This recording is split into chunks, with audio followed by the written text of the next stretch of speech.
everybody. Today we are making muffins. Muffins are a type of quick bread. That means that they are made with chemical leaveners such as baking soda and baking powder. Chemical leaveners create a chemical reaction quickly and can be put in the oven right away. Unlike yeast, which is a biological leavener, chemical leaveners take absolutely no time. You just whip up your batter and put it in the oven. So let's get started. For this recipe, you will need 2 1/3 cups of flour, 1 teaspoon of baking soda, 2 teaspoons of baking powder, a 1/2 teaspoon of salt, a 1/2 teaspoon of cinnamon, and 1 cup of dry mix-ins, depending on what you want to make. It could be frozen or fresh berries, nuts, dried fruit, chocolate chips, whatever you want. You will also need 1 egg, 1 cup of granulated sugar, 1 cup of yogurt, and a 1/2 cup of vegetable oil. Today I am going to use whole wheat pastry flour instead of white flour. Whole wheat means that the entire grain is included in the ground up wheat. It has more fiber and more protein, and it's better for us. So I'm going to add a little more nutrition to my muffins by using whole wheat pastry flour. We are going to use the muffin method for making our muffins. The muffin method is a 2-bowl method. So you need 1 small to medium sized bowl for all of your dry ingredients, and then you will use a larger bowl for your liquid ingredients, and then they get added to one another and mixed together. So let's start with bowl number 1. We need 2 1/3 cups of flour. So remember, to measure flour correctly, you need to fluff it up and sprinkle it in to an overflowing state.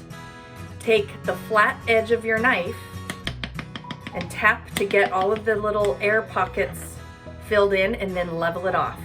I'm going to very gently put this down into my bowl.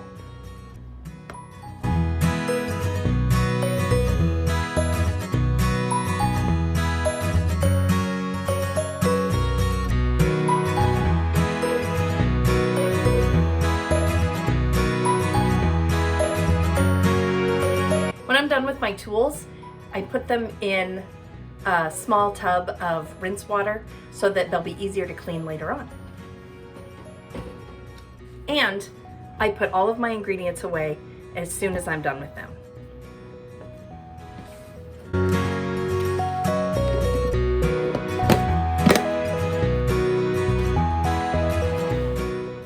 Now to this, we're going to add 1 teaspoon of baking soda.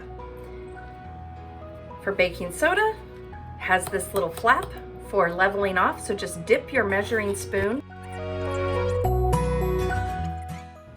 2 teaspoons baking powder.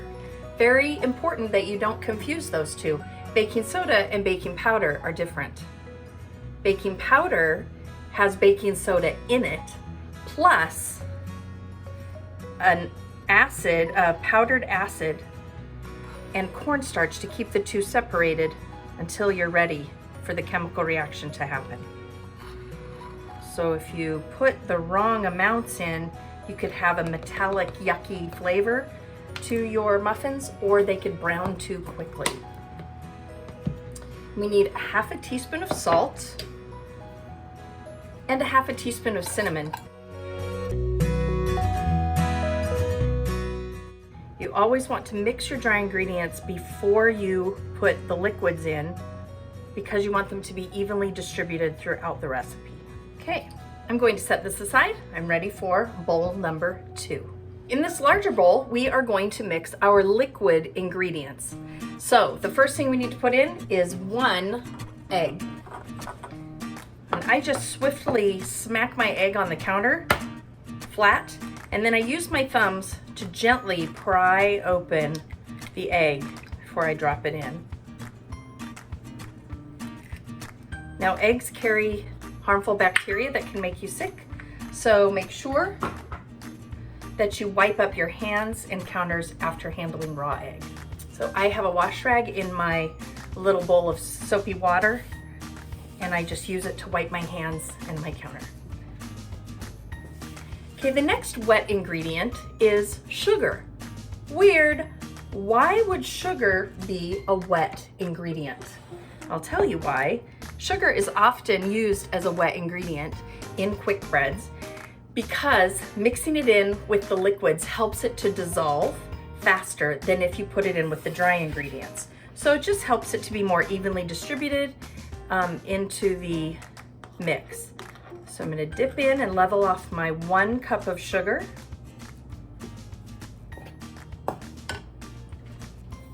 Our next ingredient is yogurt.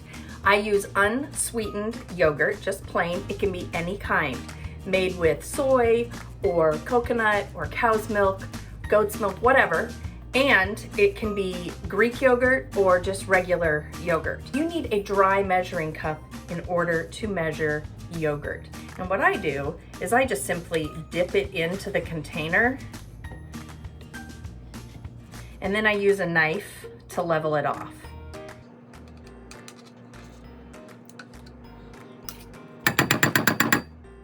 I'm now done with these. I'm going to put them in my wash water now.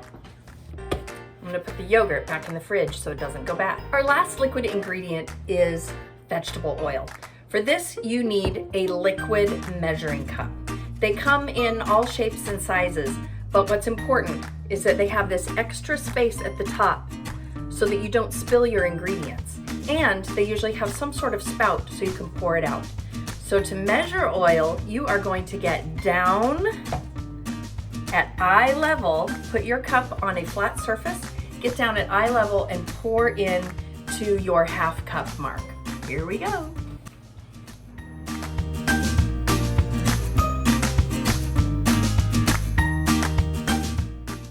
Into the wash water.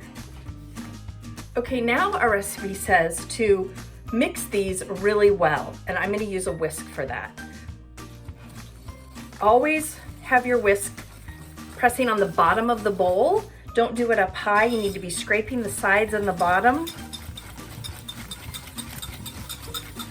And I just sort of stir in a circular motion or back and forth. Always scraping.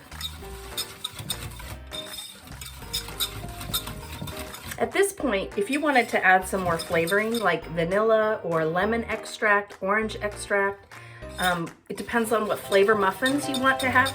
You could add a teaspoon of extract in here and give it a different flavor.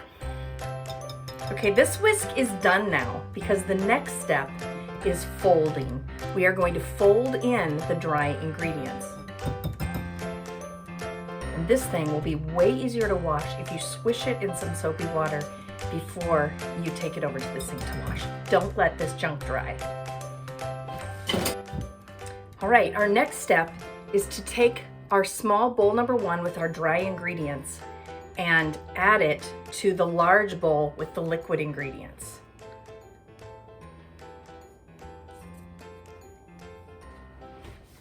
I am also going to add in 1 cup of frozen berries. You can use fresh berries or frozen. I always have frozen on hand.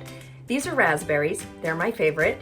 You can use blueberries or anything that you like. You could use fresh chopped apples, but you need about a cup. So I'm going to dump that in. But it's important, if you use frozen berries, don't rinse them ahead of time. Make sure they are frozen and put straight in. Don't let them melt, otherwise the juice will seep into your batter and you'll have green batter and it will be very unappetizing. Now, this is really important in quick bread making. Flour has something in it called glutenin and gliadin. Those are 2 proteins. And when they mix with liquid, the 2 proteins unravel and then they come back together to form something new called gluten. Gluten is a very strong, stretchy protein, and it's really important in baking because it helps hold everything together and it gives our baked goods structure. If you don't have gluten, things tend to just be, they don't fill up with air because it can't hold the air. You need something stretchy and tight to trap the carbon dioxide gas inside. But if you get too much gluten, then you get this really strong, rubbery, tough texture. And we don't want that. So all we want to do is gently fold in the dry ingredients to the wet, just until all the dry is moistened. There will still be lumps, that's okay. Scraping the bowl and turning over what's on the bottom to fold it into the top. Don't ever beat or use a wooden spoon to mix quick breads, because the more you mix a flour and liquid, the stronger the gluten becomes. And we do not want a tough muffin, we want a soft muffin. There we go. There's our muffin batter. Now it's time to put it into our muffin pan. I've already lined my muffin pan with 12 paper liners. You can get the cheap paper ones at the store and they work fine, but if you pay a little more and you get ones made out of parchment paper, they don't stick at all. So I highly encourage you to try them out sometime. Also, these muffins might puff up over the top and stick to the top of our pan. So a trick is to take some nonstick spray and just gently spray the top of your pan. Just a slight coat just to help them release when they're done. Now you want to fill your muffin tins, each cup, all the way to the top. This is a pretty thick muffin batter, and I just use my rubber spatula to scoop it up because it's very flexible and it's thick enough that I don't have to worry about it being runny. You can also use a scoop, an ice cream scoop or something to get this in, or a regular spoon. But I think it works just as well with my rubber spatula.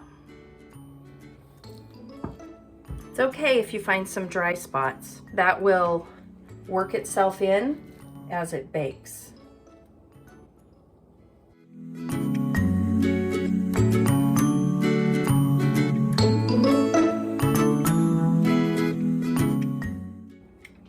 All right, these go in a 375-degree oven for 20 to 22 minutes.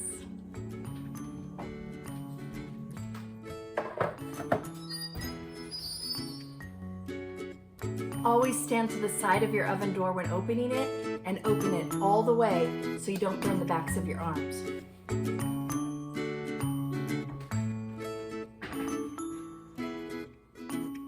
And always bake in the center of the oven. Make sure that your pan is right in the middle so it gets even heat distribution all the way around.